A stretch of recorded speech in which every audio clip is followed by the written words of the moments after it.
Hi, this is Cherie from Paper Pieces and Leftovers, and here is boy number 3 from the file Backyard Beach Party Boys. And the file is from Marjorie Ann Designs.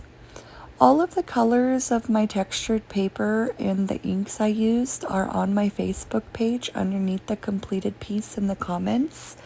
And that's just for a reference if you guys get stumped on a color that you're not sure you want to use, or you really like my colors and you want to scrap lift. They're all in the comments underneath each of the correlating pictures. On the completed set, I do have the sizing that each of my pieces were. And the reason there's only one number following each name, such as the bucket, the boy number 1, boy number 2, is because it's only in the width. Just make sure your lock is on in Cricut Design Space and it'll automatically change the height for you. So this is going to be the same process as boy number 1. I glued both legs down and then his stomach. The bottom of the soles go down and then the feet go on top of the soles. I'm pretty sure that you could swap the feet. If you want the toes on the bottom, you could glue the sole down and then the top of the flip-flop, put the foot pad up on the top and the toes on the bottom if you wanted to look anatomically correct, but I love the way this is. Most kids lift their toes up in the sands anyways, just because it's so hot, or if it's the first time sensory. So after his feet are on, I glued the shorts, each short leg on, and then I went back and now I'm doing the top of the flip-flop. That way his toes go right under the flip-flop top and right above the foot pad. He's so cute. I had so much fun making him. Now, the yarn that you see up there, it is in one of the comments under one of the completed pieces. I got it from Amazon, but I did include the link.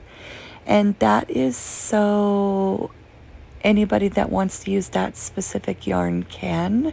I just like it because it's thin, but it's thicker than some of the embroidery thread. So here is the waistband going on and that little piece of yarn. Now, I pre-did the faces just for time saving, but for his goggles, I ended up not using the light blue piece that sits behind it because you would lay that down and the eyes on top of it. I wanted the clear piece for the goggles of acetate, and that was just my preference. This is just a preference, and the links with the colors and the sizing, that's just in case you hit a rut or you really just absolutely love the colors I chose and you want to scrap lift, which is okay with me. The larger arm goes behind the right side of his body looking at him, and the smaller one goes on the left side looking at him, and that's because of the way the curves are in the arms. There's the goggles with the acetate behind, and I just ran the goggles through my Xyron sticker maker and I stuck it right on top of the acetate, and then I used my Cosmic Shimmer glitter flake paste to go behind on the blue area because it is a permanent stick, and if you allow it to dry, it doesn't dry out. It doesn't bleed where it ends up on the acetate, so it's a clean seal for you.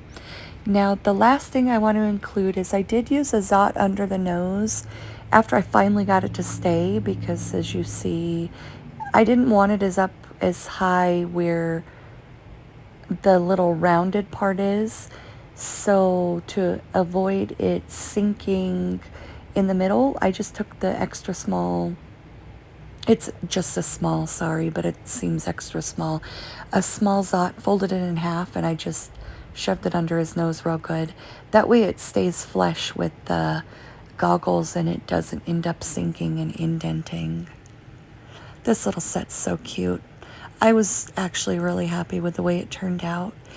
And there's the little mouthpiece. It just gets attached to the side of the goggles. It has a little red piece that goes right in the middle.